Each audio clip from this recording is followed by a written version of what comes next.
everybody, here's the captain from trafficpartner.com, and today I'm with Thomas Skavhellen from We Create Agency. Make some noise! Hey Thomas. The voice. Good to see you. Good to see you, my friend. Thank you. Same to you, buddy. Same to you. So where are you right now? In Romania, Norway, or where in the world?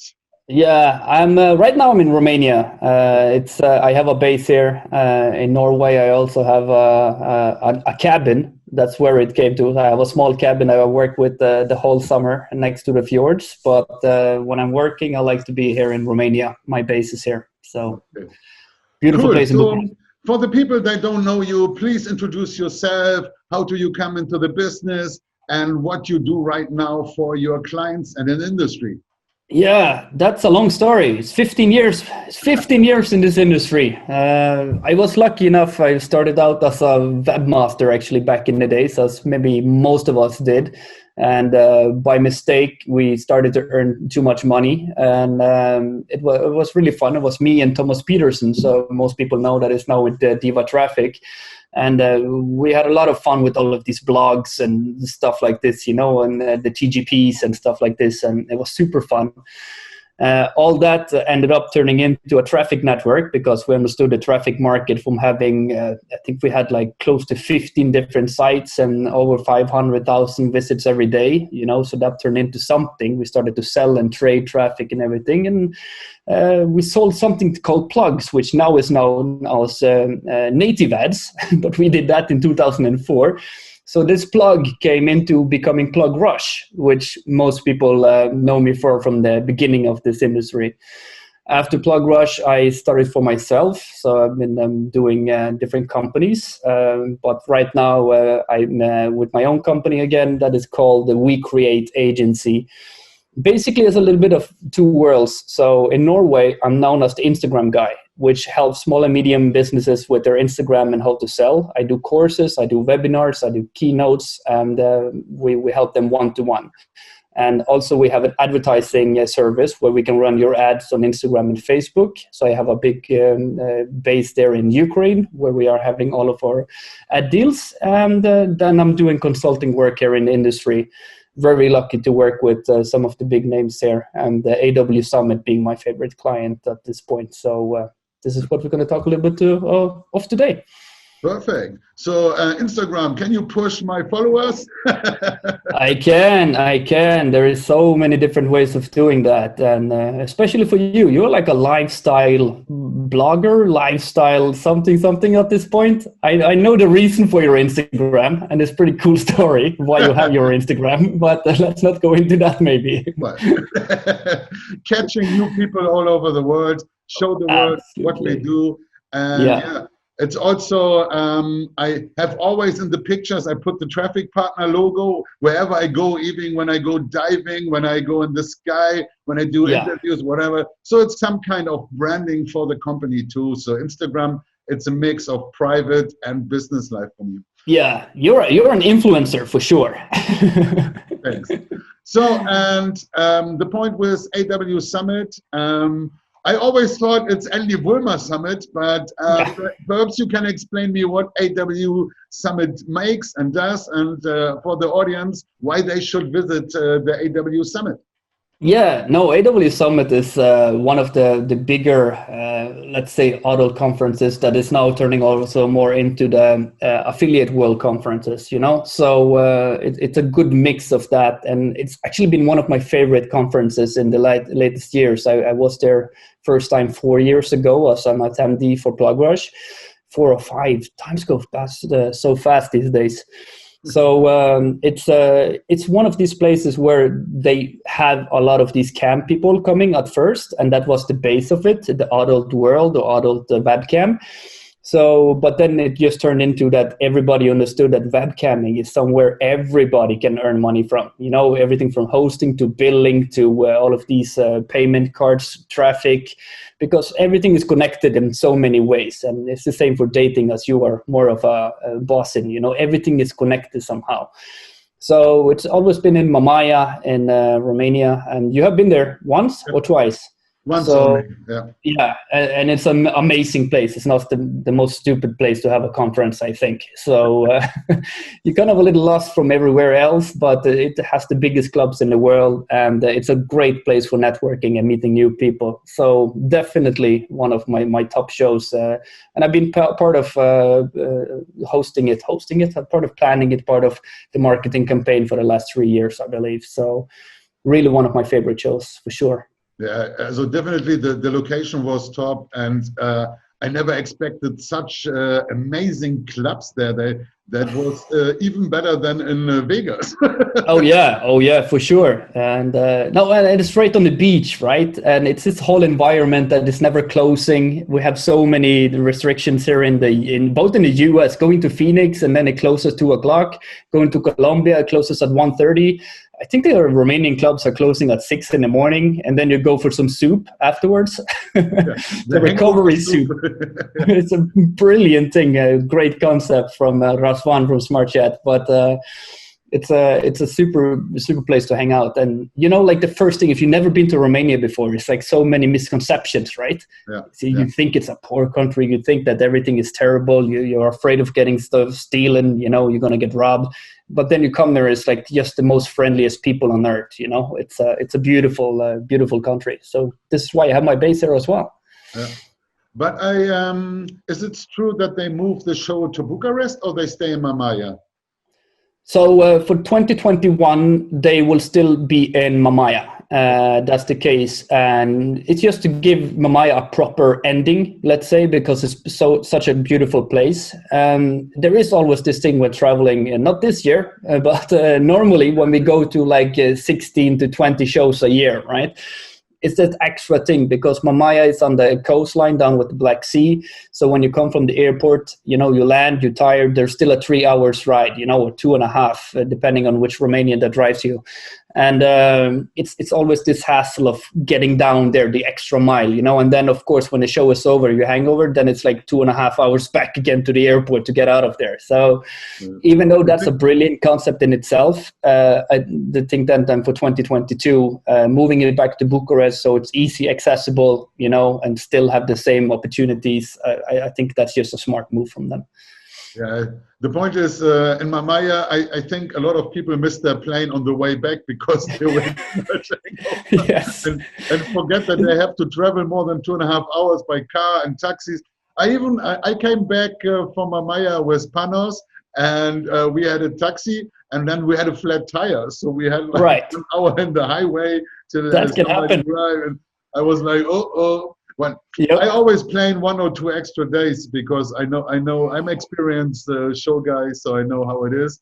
But I'm also thinking that coming back to Bucharest makes it more easy. Also, when there's the combination of 3-4 shows in the same time, because sometimes, especially in September, for example, we have always the shows like in Amsterdam and then Berlin and then Prague and then Cologne. Yeah. So it needs to be easy for traveling. That makes more attention to people to come. Absolutely. So I'm wondering what's going to happen in 2022 when everybody hopefully get back to their regular schedule, because now I see it's mixed with like the European summit's going to be in June. And then some of the other summits that is now planned, like in March and April, they're probably going to move. So it's like we are used to a schedule for 5-6 years. We know one thing coming up, and now we need to reschedule and replan. So hopefully we can get back to knowing that the test is always in September. Yeah. So yeah. Let's see. Yeah, I think also we come. 2020 will be back to normal. I think 21 will still be a year of struggle, and I think. If there's some shows, then they are in the end of 21 and not in the beginning. Yeah. So, but now you also, like many other shows, you did some virtual version. I was on the first one, and it was pretty nice. There was a good software. And how was your experience with the virtual shows? I mean, we were the first people that did that, and I'm not saying that just to brag, but I mean, we were trying to figure this thing out one way or another, and there is so many misconceptions. It's like, will people pay for this? Is the sponsor value still there? So this is from an organizer point of view. There is so many things that can happen. With so many people coming on the same time, and I see different people doing it different way, but with this Hopin platform that we tried, I think Why Not is always also doing the same platform that we did. I felt like that was a safe environment and a safe place to do this sort of things. Not everything is adult approved as well, even though that in most cases this is not a problem. We're not sitting with tits out on on this platform, so it's okay. But it was a good experience. We didn't do it the second edition. We felt like once a year was enough. We will see what we will do if we do a virtual show before the actual regular show. That is supposed to happen in the beginning of June. No, the end of June, sorry. No, the beginning of June. I'm sorry.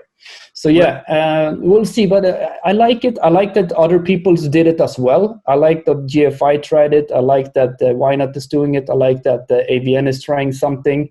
Just to see the different solutions, Panos and the guys did some Zoom stuff. And the networking was a little bit like point on a share and hopefully you can talk with people. So it's different solutions out there, and it's just part of the normal. Right. I don't think that when we go back to normal that all of these regular events will go away. I don't think so, but I think we will keep having a couple of these online ones just to, in between shows to keep in contact.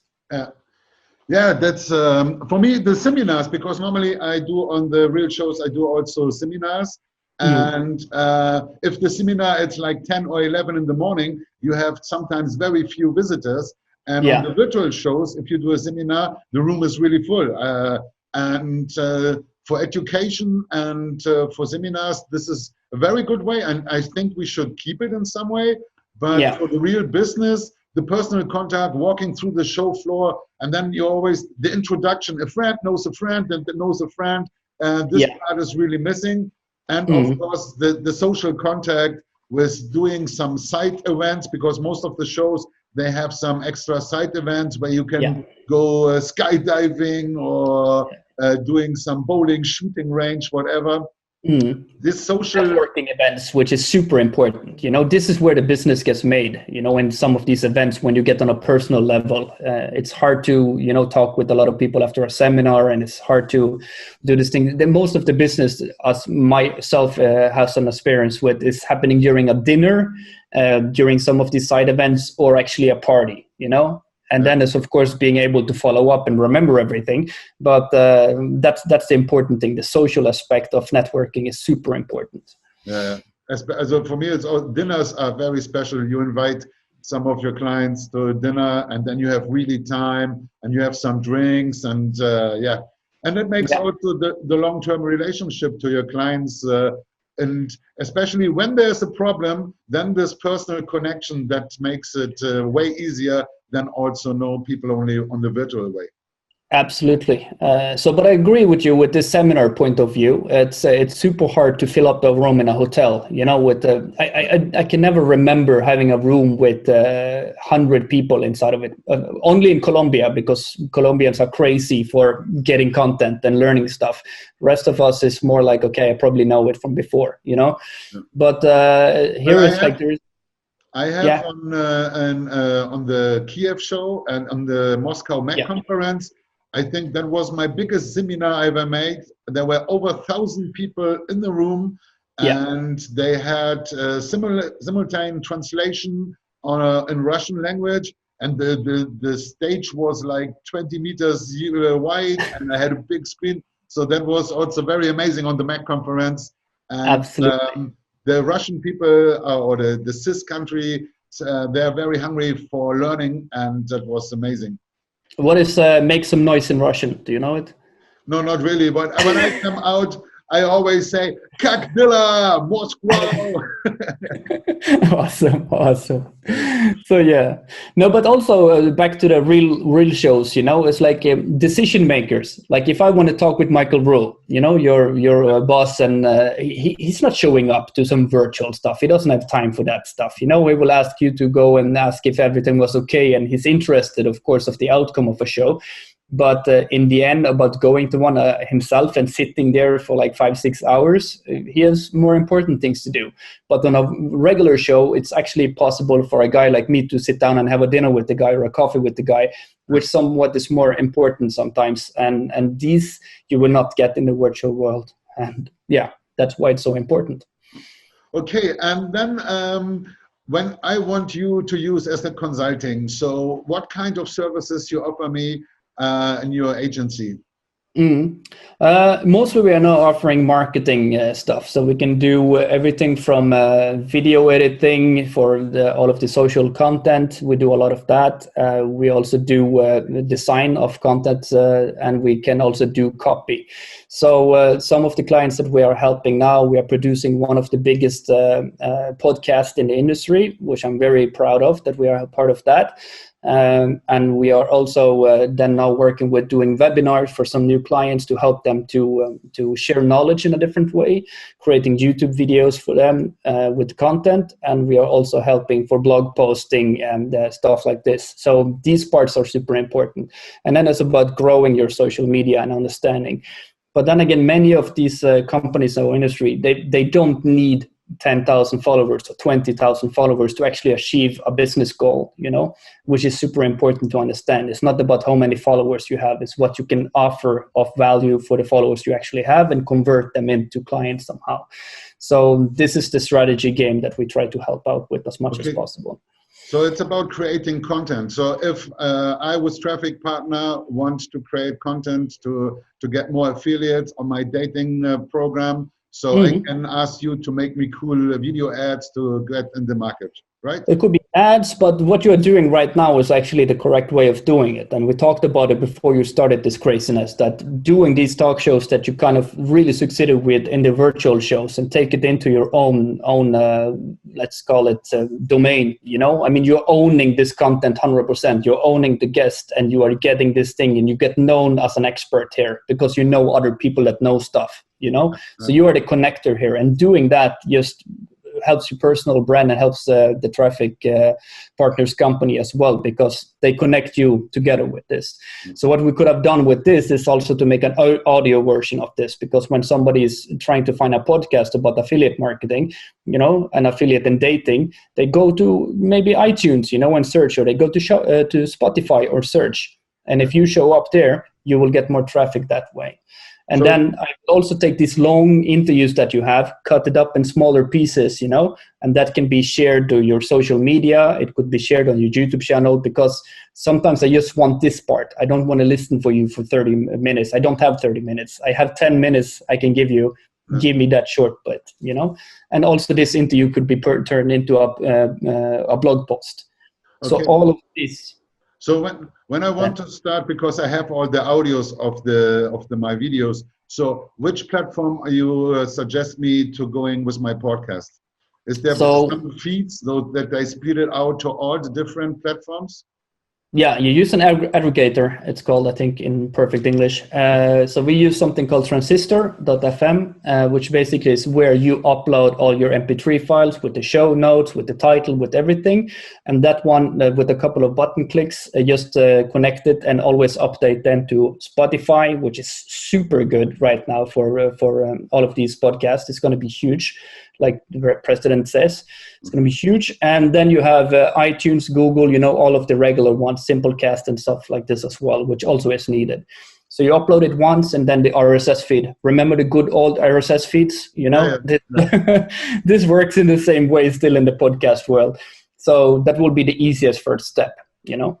Cool. So then make ready. You will see or you will hear soon the Captain's podcast, and we'll work on that. And we are coming to an end of this interview because you say you have not enough time. I have a lot of time for you, Andy. It's just listening. It's like no, it's perfect. Thank you. Yeah. I always try to keep the interviews less than 20 minutes because I know that nobody has so much time. So you get now a 1 minute elevator pitch for your person and for your company. So it's your time, 1 minute. Thomas. Awesome. So depending on this, when this thing is coming out, I really want to plug a great campaign that we are working with right now, which also the traffic captain himself is part of. And that is the AW Summit Christmas calendar, which I think is super cool. And what we did here is actually bring the whole industry, not the whole, 25 awesome companies we brought in to then give away different stuff during this Christmas time when we don't even know if Santa's going to cancel Christmas. You know, it's going to be hard. Maybe 2020 is all fucking Christmas up. So go to xmas.awsummit.com and get some great giveaways. And what can we get from you, Andy, on that day that somebody can get a winner of your prize? Yeah, my date is the 20th of December, and you can win an exclusive interview here, and then you can promote your product, see it on YouTube, my Facebook, the Captain's Business Lounge, and get promotion for free. So check it out, the Xmas calendar of the AW Summit, and win a nice prize. Leave your email, and then you can win. Yeah, you could be me right now. Yeah. This is the case. You could actually be me if you want for a day, which is awesome. But no, if you need any marketing services delivered, like you concentrate on your business, what you are good at, I can concentrate on making the content for you and make it beautiful. So if anybody's out there, just please reach out and I will have a call with you and see what we can do. And I really like your videos. You have so crazy funny ideas with the jumping in your suit and stuff like this. I saw many funny and very good made videos from you. So yeah, thank you very much. I will bring this video out now, I think on this Friday. So it's still good for all the AW Xmas stuff. And thank you, Thomas. See you soon in real life, hopefully. And that was the Captain's Business Lounge, powered by trafficpartner.com. Check out my YouTube channel and subscribe the button down there. And yeah, goodbye, Thomas. See you. Bye-bye. Bye-bye.